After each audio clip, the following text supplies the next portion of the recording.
Kamu sedang galau, atau mungkin terpuruk, dan merasa tidak punya teman buat curhat. Di sini, saya akan menemanimu, memberikanmu solusi, dan semangat buat kamu.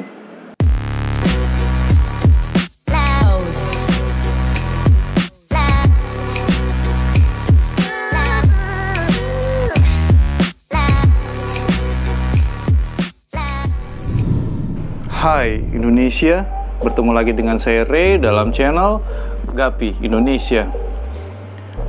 Di video kali ini, saya akan membawakan dengan nuansa yang lebih mellow dari biasanya, lebih pelan dari biasanya, lebih menyentuh dari biasanya. Karena saya akan membacakan curhatan dari salah satu teman kita yang cukup menyentuh hati, jika kalian punya hati, menyentuh jiwa jika kalian masih punya jiwa, dan menyentuh emosi buat kalian yang suka emosi.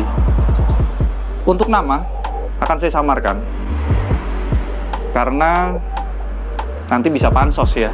Karena kan kalau saya bacakan kalian pasti langsung cari dong akunnya. Emang apa sih nggak boleh? Beliau ini mengirimkan DM ke saya di Instagram, dan kebetulan saya membaca cukup panjang, dan saya tertarik untuk mengangkat ke konten saya. Karena di dalam curhatannya ini bisa menjadikan pelajaran buat kita semua. Saya akan mulai membacakan. Saya Agung dari Kota Pempek. Untuk nama akan saya samarkan. Untuk nama akan saya samarkan. Saya Agung dari Kota Pempek. Saya Agung dari Kota Pempek. Saya salah satu karyawan dan sudah berkeluarga. Izinkan saya bercerita sebentar. Teringat dulu cerita pada waktu kecil, saya sangat tertarik dengan Gapi sejak masih SMP. Dulu saya suka beli Gapi setelah pulang dari sekolah, dan waktu itu saya membuat tempat kolam dari semen yang saya buat sendiri. Ketika pada suatu malam, hari hujan dan sangat lebat, dan saya tidak tahu karena pada waktu itu saya tidur.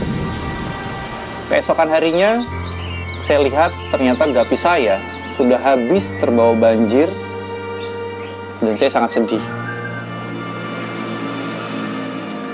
Singkat cerita, setelah saya besar dan berkeluarga, dalam waktu kurang lebih 1 bulan kemarin, tidak tahu kenapa terbersit kembali untuk memelihara Gapi. Dan saya berpikir untuk menjadikan peluang bisnis serta menyalurkan hobi saya. Sudah lama saya mencari-cari peluang bisnis selama ini, baik dari YouTube, sharing ke teman, serta rekan kerja. Tapi belum juga menemukan bisnis yang cocok dengan modal yang pas-pasan. Saya sangat setuju, integritas itu nomor 1. Setelah saya menonton video kakak Ray, saya sangat tertarik. Contoh, di salah satu video, kakak Ray mengatakan saya tidak butuh subscriber dan like, karena kebanyakan seluruh konten atau video itu dijadikan sebagai acuan utama. Saya setuju dengan kakak Ray, di setiap video sewajarnya harus mementingkan kritik dan saran. Karena dari situ kita dapat membangun usaha kita serta mengkoreksi diri. Yang mau saya tanyakan, pertama, gimana supaya Gapi yang kita pelihara terus bertahan hidup semaksimal mungkin? Kedua, khusus pemula seperti saya, jenis apa yang bagus untuk di-breeding, tidak mudah mati, dan peminat buyernya banyak? Ketiga, berapa indukan dan jenis yang harus digunakan untuk pemula? Keempat, bagaimana cara menghasilkan regenerasi burayak dan terus continue? Kelima, cara memasarkan bisnis kita. Jawaban dari kakak Ray sangat saya nantikan. Terima kasih atas waktu yang telah terbuang untuk membaca dari atas hingga akhir. Sukses terus buat kakak Ray, semoga selalu diberikan kesehatan. Salam Gapi Indonesia. Dan saya akan mulai bahas untuk bagian pertanyaannya ya, karena untuk ceritanya ya Mungkin beberapa dari kalian juga punya masa lalu yang sama dengan Bro Agung ini yang ada di Konta Pempek. Yang pertama, gimana sih biar gapi yang kita pelihara itu terus bertahan hidup semaksimal mungkin? Yang selalu saya ajarkan kepada kalian adalah mulai aja dulu. Kalian harus membeli ikan gapi kalian yang pertama dan kalian pelihara. Sembari kalian mempelajari ikan gapi itu perilakunya seperti apa.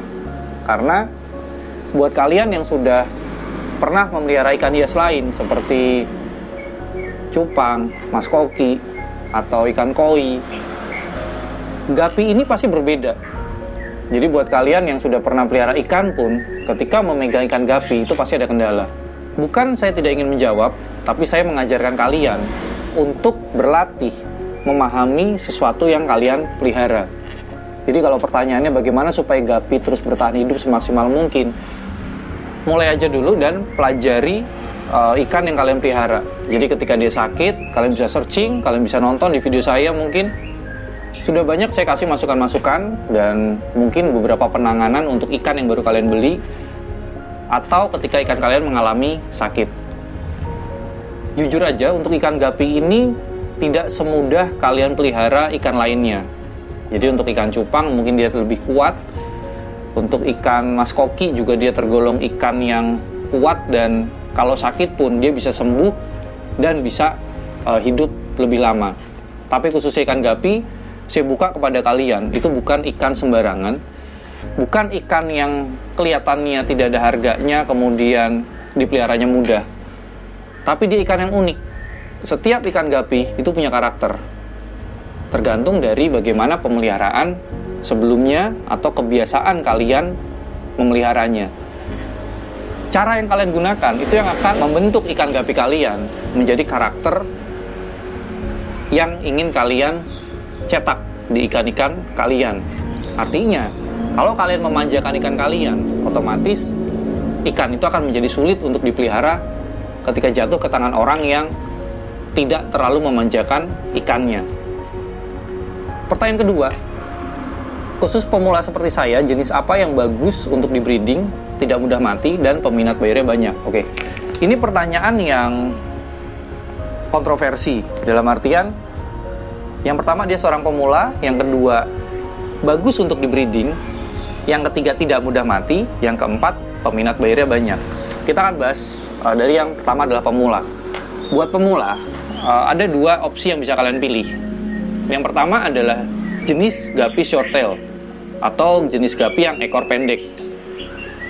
Ikan gapi shorttail itu cocok buat pemula karena kecil kemungkinan ikan tersebut terkena penyakit atau jamur. Dan ketika kena pun untuk jenis shorttail itu lebih mudah untuk sembuh. Dan seandainya rusak itu lebih mudah untuk pulih. Jadi buat kalian pemula, saran saya pertama bisa ambil opsi pelihara yang jenis shorttail. Atau opsi kedua adalah beli ikan yang tidak terlalu mahal. Kenapa kok pemula harus beli ikan yang tidak terlalu mahal? Banyak alasannya. Yang pertama adalah pemeliharaan dari seller sebelumnya itu pasti tidak dimanjakan. Karena dia pasti dipelihara koloni atau untuk pemberian pakan pun juga tidak menggunakan cara yang terlalu intensif. Jadi bisa dikatakan mungkin sehari sekali atau sehari 2 kali.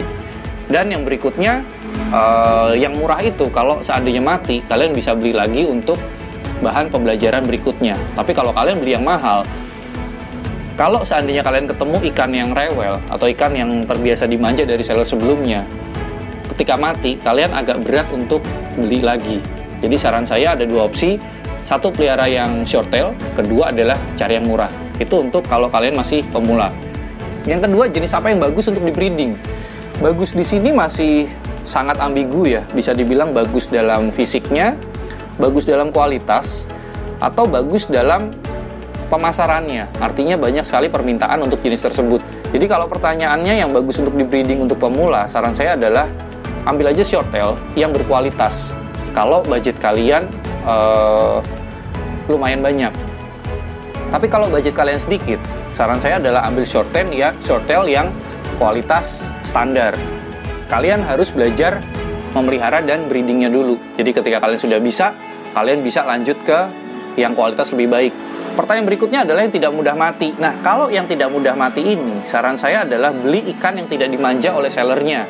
Bisa jadi harganya tidak terlalu mahal. Tapi tidak menutup kemungkinan juga ikan yang murah itu menjadi sulit.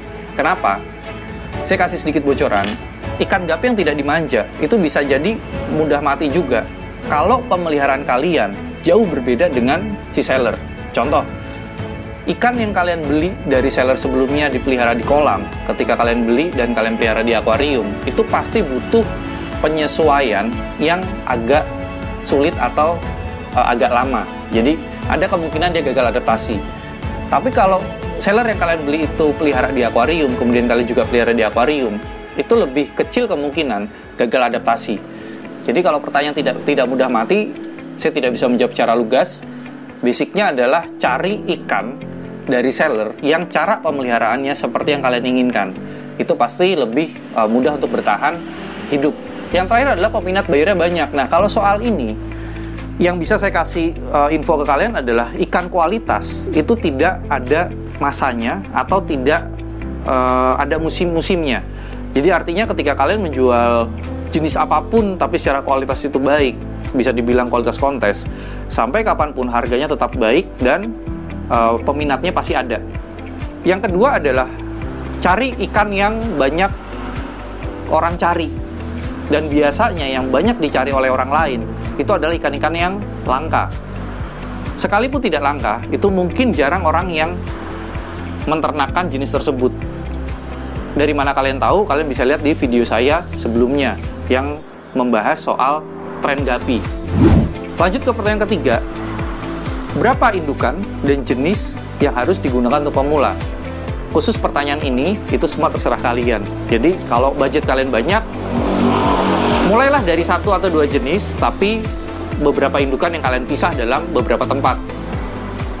Mungkin yang harus kalian pegang, jangan pelihara terlalu banyak jenis, karena setiap jenis memiliki perawatan yang berbeda, dan ketika kalian berhasil untuk menternakkan, kalian akan kerepotan untuk mensortir. Artinya kalian nggak bisa satu batch atau satu anakan itu kalian jadikan satu tempat saja. Minimal kalian butuh tempat 2.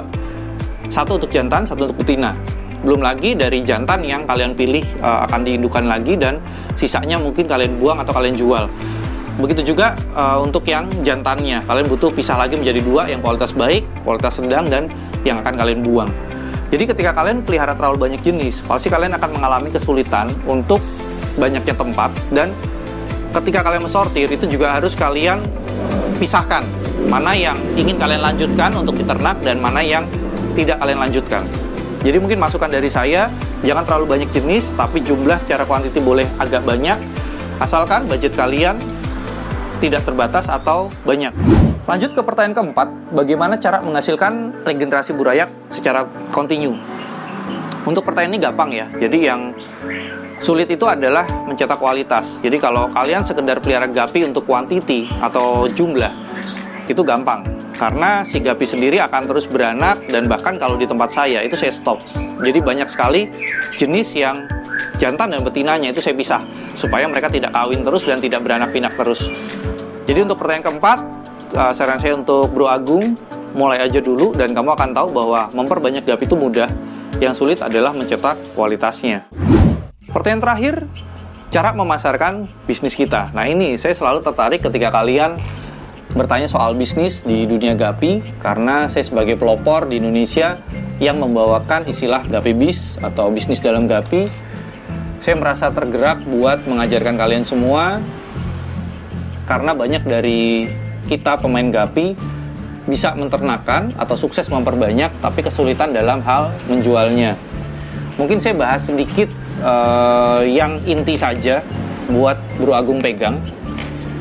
Pertama, dalam memasarkan bisnis gapi, yang saya lakukan nih ya, di awal adalah saya akan mencari nama, atau saya akan membranding bisnis saya dulu, supaya saya punya brand, atau supaya si calon customer saya itu tahu siapa saya. Bagaimana cara untuk menciptakan brand? Saya nggak bicara logo ya, karena itu beda dengan brand. Brand ini adalah nyawa dari bisnis kita. Jadi brand itu bukan nama, brand itu bukan logo, tapi brand adalah karakter atau nyawa dari bisnis kita. Apapun nama bisnis kalian, bagaimanapun gambar logo kalian, atau apapun yang kalian jual, ketika kalian ingin membuat sebuah karakter atau brand, itu harus seragam atau harus satu visi atau satu tujuan. Jadi kalau pasar kalian yang kalian tuju adalah pemula, harga kalian murah, itu juga yang harus kalian tampilkan dalam nama atau logo kalian.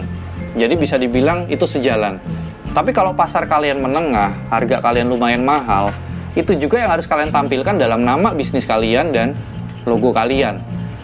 Begitu juga kalau kalian ingin menembak atau mengambil pasar atas, harga kalian sangat mahal, itu juga yang harus kalian tampilkan dalam nama dan logo kalian. Dan catatannya adalah kualitas yang kalian jual, itu juga harus benar-benar nomor satu. Jadi artinya yang jelek harus kalian buang. Ini bocoran yang sangat mahal yang saya rasa tidak pernah dibicarakan dalam channel Gapi manapun, karena ini adalah nyawa bisnis dari teman-teman kita yang berbisnis Gapi. Jadi ketika kalian bocorkan hal ini, artinya konsumen saya, konsumen mereka, itu akan tahu bisnis kalian itu ada di kelas yang mana. Dan ini saya bocorkan kepada Bro Agung. Harapan saya, Bro Agung ini mendapat gambaran ketika ingin memulai bisnis.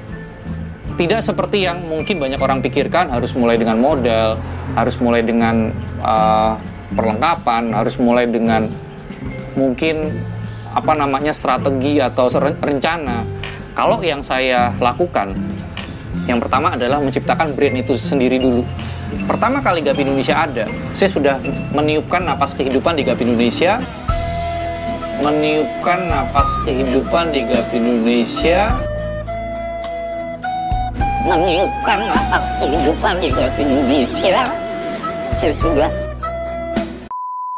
sudah tahu apa yang ingin saya tampilkan kepada calon buyer saya dari Gapi Indonesia. Saya juga tahu siapa pasar saya dan bagaimana perilaku pasar saya. Jadi ketika Gapi Indonesia mulai dikenal, dari awal sampai sekarang itu memegang sesuatu yang sama atau kita bilang karakter yang sama. Dan saya juga mungkin nggak bisa bicara tentang brand ini dalam video ini mungkin beberapa menit atau setengah jam. Saya harus bicara lebih panjang, tapi saya rasa Bro Agung sudah mendapat sedikit gambaran dan mungkin sedikit semangat dari saya. Karena siapapun kalian, ketika kalian ingin menciptakan sesuatu, pegang terus rencana awal kalian, pegang terus visi kalian, jangan berubah hanya karena ucapan orang lain, jangan berubah hanya karena kegagalan kecil, tapi terus maju dan tunjukkan kepada Indonesia, kepada dunia bahwa kalian adalah kalian sendiri. Kalian bukan yang lain, kalian bukan orang-orang yang membicarakan kalian. Semoga ucapan saya bisa diterima. Kalau kalian bingung, mungkin kalian bisa komentar di bawah. Dan kalau saya ada waktu atau saya bisa membaca, saya pasti akan balas.